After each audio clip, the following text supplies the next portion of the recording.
कुरुक्षेत्र की धरती आज एक अनोखी ऊर्जा से भरी थी।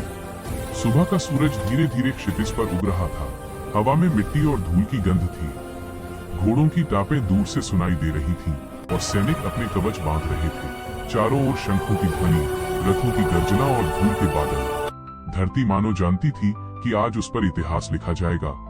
एक ओर थे कौरव, दूसरी ओर पांडव। दोनों सेनाएं आमने सामने खड़ी थीं। बीच में केवल एक मैदान था जो आज धर्म और अधर्म के बीच की सीमा बन चुका था। कौरवों की सेना विशाल थी। उनके सेनापति थे भीष्म पितामह, जिनका शरीर कवच से ढका था और चेहरा सूर्य की तरह तेजस्वी।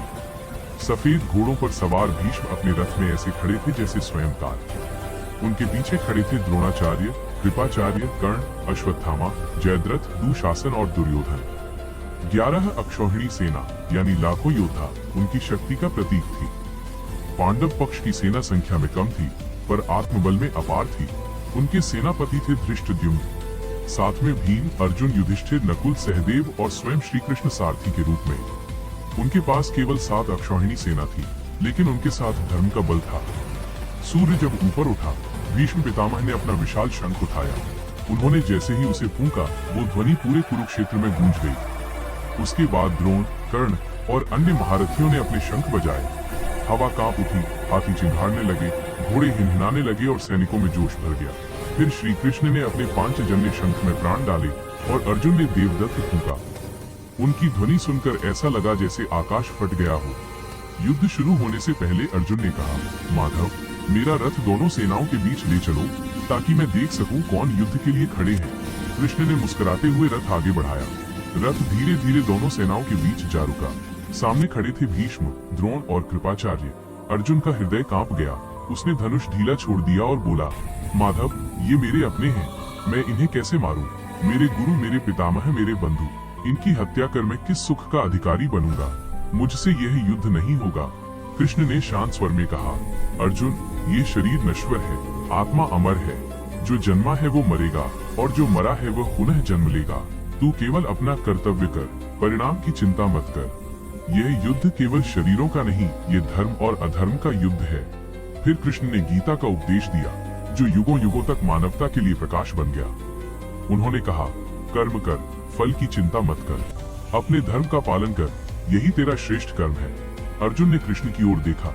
उसकी आंखों में फिर से तेज आ गया। उसने गांडीव उठाया और बोला, अब मेरा मोह नष्ट हो गया है, हे केशव, मैं युद्ध करूंगा। कृष्ण ने रथ पीछे किया और अर्जुन ने पहला बाण छोड़ा। उसी के साथ युद्ध का आरंभ हुआ। भीष्म ने अपने रथ से संकेत दिया और कौरव सेना आगे बढ़ी। धरती हिल गई जैसे स्वयं पर्वत चल पड़ा हो। पांडव सेना भी गरज उठी। बाणों की वर्षा शुरू हुई। आकाश में अग्नि की लपटें चमकने लगी। पहले ही प्रहार में सैकड़ों सैनिक धराशायी हुए। धृष्टद्युम्न और शकुनी आमने सामने आए। भीम ने अपनी गदा उठाई और दुशासन की सेना पर टूट पड़ा।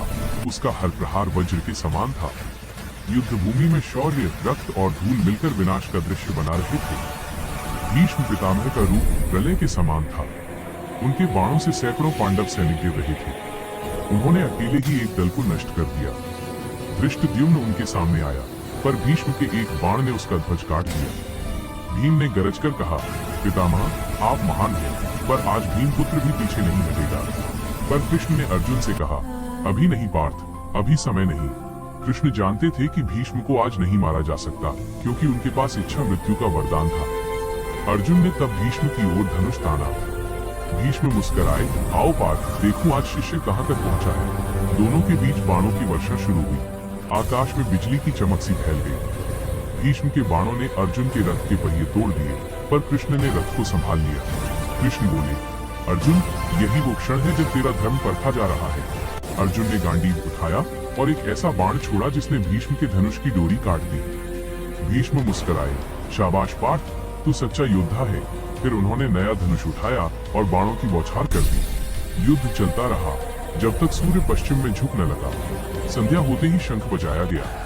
पहले दिन का युद्ध समाप्त हुआ। कुरुक्षेत्र की धरती पर हजारों शव बिखरे पड़े थे। रक्त की गंध हवा में थी और आकाश लाल हो उठा था। भीष्म अपने रथ से उतरे।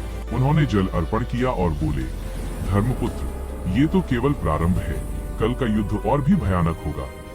कृष्ण और अर्जुन शिविर लौटे। अर्जुन ने कहा, माधव, आज मैंने देखा युद्ध कितना निर्दयी होता है। कृष्ण बोले, युद्ध निर्दयी नहीं होता पार्थ, मनुष्य की आसक्ति निर्दयी होती है। जब मनुष्य धर्म से भटकता है तब युद्ध अवश्यंभावी हो जाता है। अर्जुन मौन रहा, पर उसकी आंखों में एक नया संकल्प था। रात गहरी हुई। कौरव शिविर में दुर्योधन ने कहा, पितामह, आज पांडवों को बहुत हानि हुई, कल हम उन्हें पूरी तरह नष्ट कर देंगे। भीष्म ने गहरी सांस ली और बोले, दुर्योधन, यह युद्ध उतना सरल नहीं जितना तुम सोचते हो। धर्म की रक्षा करने वालों को पराजित करना कठिन होता है। दुर्योधन ने कहा, पर पितामह, आप तो हमारे पक्ष में हैं। भीष्म ने शांत होकर कहा, मैं कौरवों के साथ हूँ, पर हृदय धर्म के साथ है। पांडव शिविर में भीम ने कहा, आज हमने बहुत वीरों को खोया, कल मैं स्वयं दुर्योधन का अंत करूंगा। कृष्ण बोले, भीम, युद्ध केवल बल से नहीं, बुद्धि और संयम से भी जीता जाता है। युधिष्ठिर ने पूछा, माधव, क्या यह युद्ध कभी समाप्त होगा? कृष्ण ने उत्तर दिया, जब तक लोभ, घृणा और अधर्म मनुष्यों के हृदय में है, तब तक हर युग में कुरुक्षेत्र दोहराया जाएगा। रात बीत गई। सैनिकों ने शवों को हटाया, रथों को सुधारा और कवच फिर से पहने। सुबह का सूरज फिर उगने वाला था।